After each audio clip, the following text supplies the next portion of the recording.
Hello friends, आज के video में हम लोग देखेंगे दो कंपनी का अपडेट। पहला है एमट्रॉन इलेक्ट्रॉनिक्स एंड दूसरा है स्टालियन इंडिया फ्लोरोकेमिकल। तो एमट्रॉन का रिसेंटली एक अपडेट आया जिसमें उन्होंने बताया कि उन्होंने एक यूएस बेस्ड कंपनी को एक्वायर किया है, ठीक है, जो कि उनको ग्लोबल फुटप्रिंट वगैरह देने में हेल्प करेगा। और उससे बोलना है कि कंपनी का कि आज के टाइम पे ये $17 मिलियन का रेवेन्यू करती है और ये आगे जाके $25 मिलियन का कर सकती है। और दोनों का कंबाइन बैलेंस शीट, आपको बैलेंस शीट प्रॉफिट और स्टेटमेंट दिखेगा Q4 वगैरह से। तो हम लोग आते हैं बेस्ड ऑन दैट कुछ फ्यूचर कैलकुलेशन करते हैं। देखिए, एमट्रॉन का बोलना है कि हम 270 से 280 करोड़ का रेवेन्यू करेंगे FY26 में। बेस्ड ऑन दैट उन्होंने ये भी बोला है कि 50% के आसपास तो ग्रो कर सकते हैं। तो उसके हिसाब से उनका बनता है 500 करोड़ का रेवेन्यू एंड FY27 में। और combined with this company they can have revenue something around 1000 crore, ठीक है। और मैनेजमेंट का ये भी बोलना है कि 15 से 17% के आसपास का पैट मार्जिन रखेंगे। ये इन्होंने बोला है इस साल और अगले साल के लिए, लेकिन हो सकता है ये फर्दर इंक्रीज हो, पर हमारा काम है सेफ कैलकुलेशन करना। तो पैट बनेगा इनका 160 करोड़ का, करंट पैट है 35 करोड़ का। वो कहां से निकला? वो यहां पे से निकला है, that is last two half का इनका पैट होगा, that is H1 and H2 का। तो आप अगर देखोगे तो इनके आपको प्रॉफिट में जंप आएगा 4.57x का इन 2.25 ईयर्स। तो जो बनता है CAGR ऑफ 90% से थोड़ा ज्यादा। Peg ratio 0.47, forward PE 9.19। ये हुई ना सबसे सस्ती EMS कंपनी। आप देख लो, कैस्टेक वगैरह देख लो, डिक्सन देख लो, सबका पेग वगैरह बहुत हाई है। सिरमा का थोड़ा सस्ता है, साइंट का भी सस्ता है, लेकिन एमट्रॉन आपको सबसे सस्ता है आज के टाइम पे। ये एक SME कंपनी है, तो may be that can be the reason. पर मैं आपको एक बताता हूं, in a good bull market in can command PEG of 2। Not only that, आपको फॉरवर्ड पीई भी इसका 50-60 तो आराम से हो सकता है, क्योंकि ये EMS की कंपनी, ये बात आपको ध्यान देना पड़ेगा। तो ये रहा मेरा एमट्रॉन पे अपडेट। तो विथ दिस अपडेट कंपनी मुझे लगता है कि FY28 में 1000 करोड़ का रेवेन्यू कर सकते हैं, लेकिन ये बहुत सारे फैक्टर्स पे डिपेंड करता है। ये हो सकता है फ्यूचर के हिसाब से ऊपर भी चले जाए, नीचे भी चले जाए। आपको क्वार्टर ऑन क्वार्टर, हाफली ईयर पे इनको ट्रैक करना पड़ेगा। ये आज के टाइम पे हाफ ईयरली रिजल्ट देते हैं, तो आपको ट्रैक करना पड़ेगा बिजनेस डेवलपमेंट। और देखिए कंपनी कैसा करती है। इसका मतलब ये नहीं है कि मैंने बोल दिया ये कंपनी अच्छा कर सकती है तो आप पूरा पैसा लगा दोगे, अपना रिसर्च करोगे। Second company stallion India fluorochemical. I am very very disappointed with the result recent update में, ये आपको बता सकता हूं।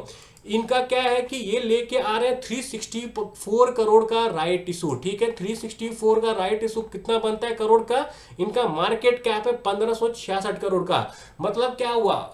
24% ऑफ मार्केट कैप इनका बनता है। मतलब इतना बड़ा फंड रेज कर रहे हैं, और वो कैसे कर रहे हैं? राइट इशू से। राइट इशू से क्या होता है कि लोग एग्जिस्टिंग शेयर होल्डर को देंगे राइट कि तुम मेरा कंपनी में पैसा बढ़ाओ। QIP वगैरह में क्या होता है कि नए शेयर होल्डर आते हैं, यहां पे एग्जिस्टिंग शेयर होल्डर को राइट दिया जाता है कि तुम ले लो। लेकिन नॉर्मली जब कंपनी को जल्दी पैसा चाहिए होता है तो ये लोग ये दो माध्यम से जाते हैं, ना कि राइट इशू से आते हैं। राइट इशू थोड़ा लंबा चौड़ा है, इसमें टाइम लगता है। पहले बोर्ड अप्रूव करेगा, फिर एक्सचेंज में शेयर ट्रेड होगा, तो 1 से 2 महीना तो आप मिनिमम रख लो कि राइट इशू में लगता है, ठीक है। तो ये अनदर टाइम टेकिंग चीज है, और I am not expecting it to give good money return till right issue closes. और ऊपर साइड भी ज्यादा नहीं जा सकता है, नीचे भी जाएगा। और मोस्ट इंपॉर्टेंटली राइट इशू जो आता है करंट शेयर प्राइस से नीचे आता है, तो तब तक मुझे लगता है चांसेस बहुत कम है कि कंपनी का शेयर प्राइस ऊपर जाएगा। मैं गलत भी हो सकता हूं, मैंने पास्ट में कुछ कंपनी में देखा है, इसलिए मैं बता रहा हूं, हो सकता है कुछ गलत भी हो जाए यहां पे। लेकिन मैं आपको एक बताता हूं, ये इनका क्या बोलना है, हम R32 प्लांट के लिए राइट इशू कर रहे हैं, ठीक है। यहां पे आप अगर क्लियर कट देखोगे तो R32 प्लांट के रिगार्डिंग उसने क्या बोला था? हमें पैसा नहीं चाहिए, हम इंटरनल एक्रूअल से कर लेंगे। अब क्या हुआ भाई? चलो आप उठा रहे हो पैसा, मैं मान लिया, ठीक है।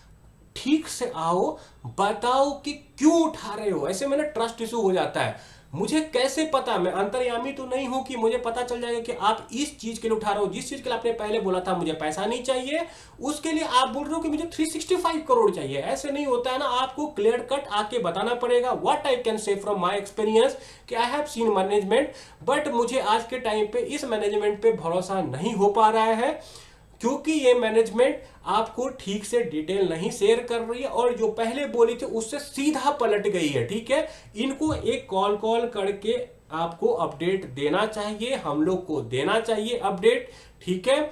देखते हैं आगे क्या होता है। कुछ दिन में कंपनी अपडेट देती है कि नहीं देती है, कौन कॉल वगैरह कब करती है। इवन अभी इस क्वार्टर का रिजल्ट भी नहीं आया। अगर आप पिछले 2 क्वार्टर का रिजल्ट देखो, कंपनी ने जल्दी दिया था, इस क्वार्टर का रिजल्ट अभी तक नहीं दिया है कंपनी ने।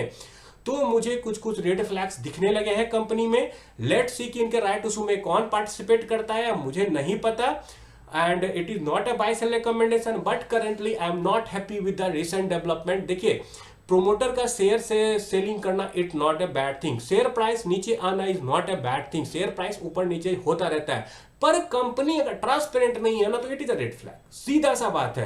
कंपनी का मैनेजमेंट अगर यू टर्न मार रही है हर चीज में, तो ये आपको रेड फ्लैग है। मुझे तो ऐसा लग रहा है। अब देखिए आगे क्या होता है। It is not a buy sell recommendation, अपना डिसीजन आप खुद लीजिए। मेरा वीडियो अच्छा लगा तो प्लीज लाइक सब्सक्राइब करें। Thanks for watching, bye.